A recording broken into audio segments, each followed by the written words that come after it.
ಸಮುದ್ರದಲ್ಲಿ ಸಿಲುಕಿದ ಮೀನುಗಾರರು, ಕೋಸ್ಟ್ ಗಾರ್ಡ್ನಿಂದ ಯಶಸ್ವಿ ಕಾರ್ಯಾಚರಣೆ. ನೇತ್ರಾಣಿ ಸಮೀಪದ ಅರಬ್ಬಿ ಸಮುದ್ರದಲ್ಲಿ ಯಾಂತ್ರಿಕ ದೋಣಿಯಲ್ಲಿ ಸಿಲುಕಿದ ಮೀನುಗಾರರನ್ನ 44 ಗಂಟೆಯೊಳಗೆ ರಕ್ಷಿಸಿದ ಘಟನೆ ನಡೆದಿದೆ. ಭಟ್ಕಳದ ಖಮ್ರುಲ್ಲಾ ಬಾಹರ್ ಹೆಸರಿನ ಯಾಂತ್ರಿಕ ದೋಣಿ ಹೊನ್ನಾವರ ಬಂದರು ಮೂಲಕ ಮೀನುಗಾರಿಕೆಗೆ ತೆರಳಿತ್ತು.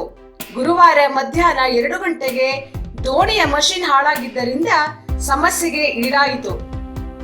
ಬೋಟ್ನಲ್ಲಿ ಒಟ್ಟು 24 ಮೀನುಗಾರರಿದ್ದರು.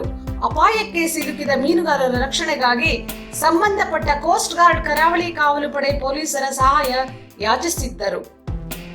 ನಿನ್ನೆ ಸಂಜೆ ಮಂಗಳೂರಿನ ಕೋಸ್ಟ್ ಗಾರ್ಡ್ ಸಿಬ್ಬಂದಿಗಳು ನೌಕೆಯೊಂದಿಗೆ ಸ್ಥಳಕ್ಕೆ ತೆರಳಿರಾದರೂ ಹವಾಮಾನ ವೈಪರೀತ್ಯದಿಂದಾಗಿ ಕಾರ್ಯಾಚರಣೆ ಸಾಧ್ಯವಾಗಿರಲಿಲ್ಲ. ಶುಕ್ರವಾರ ಬೆಳಿಗ್ಗೆ ರೋಪ್ ಮೂಲಕ ಯಾಂತ್ರಿಕ ದೋಣಿಯ ಸಮೀಪ ಸಾಗಿ ಎಲ್ಲಾ ಮೀನುಗಾರರನ್ನ ರಕ್ಷಿಸಿದ್ದಾರೆ. ಕಾರವಾರ ಬಂದರಿಗೆ ತೀರಕ್ಕೆ ಕರೆತರಲಾಗಿದೆ ಎಂದು ತಿಳಿದು ಬಂದಿದೆ.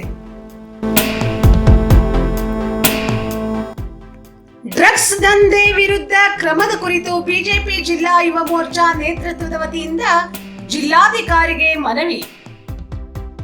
ಕಳೆದ ಕೆಲವು ದಿನಗಳಿಂದ ರಾಜ್ಯದ ನೆಮ್ಮದಿ ಮತ್ತು ಹೆಸರನ್ನು ಕೆಡಿಸಿದ್ದ ಮಾದಕ ವಸ್ತು ಮಾರಾಟ ಜಾಲ ಮತ್ತು ಸೇವನೆ ವಿರುದ್ಧ ರಾಜ್ಯದ ಮುಖ್ಯಮಂತ್ರಿ ಬಿಎಸ್ ಯಡಿಯೂರಪ್ಪ ನೇತೃತ್ವದ ರಾಜ್ಯ ಸರ್ಕಾರ, ಗೃಹ ಸಚಿವಾಲಯ ಹಾಗೂ ತಮ್ಮ ಪೊಲೀಸ್ ಇಲಾಖೆ ಅತ್ಯಂತ ಕಟ್ಟುನಿಟ್ಟಾದ ಕ್ರಮ ಕೈಗೊಳ್ಳಬೇಕು ಎಂದು ಆಗ್ರಹಿಸಿ ಉತ್ತರ ಕನ್ನಡ ಜಿಲ್ಲಾ ಬಿಜೆಪಿ ಯುವ ಮೋರ್ಚಾ ಘಟಕದಿಂದ ಜಿಲ್ಲಾಧಿಕಾರಿ ಡಾಕ್ಟರ್ ಕೆ ಹರೀಶ್ ಕುಮಾರ್ ಅವರಿಗೆ ಮನವಿ ಸಲ್ಲಿಸಿದ್ದಾರೆ. ರಾಜ್ಯದ ಯುವಕರ ಹಿತದೃಷ್ಟಿಯಿಂದ ಹಾಗೂ ಉಜ್ವಲ ಭವಿಷ್ಯಕ್ಕಾಗಿ ಡ್ರಗ್ ಮುಕ್ತ ಕರ್ನಾಟಕ ನಿರ್ಮಾಣ ವಿಚಾರ ನಿಜಕ್ಕೂ ಅಭಿನಂದನೀಯ ಎಂದು ಜಿಲ್ಲಾ ಬಿಜೆಪಿ ಯುವ ಮೋರ್ಚಾ ಅಧ್ಯಕ್ಷರಾದ ಪ್ರಶಾಂತ್ ನಾಯಕ್ ಹೇಳಿದರು.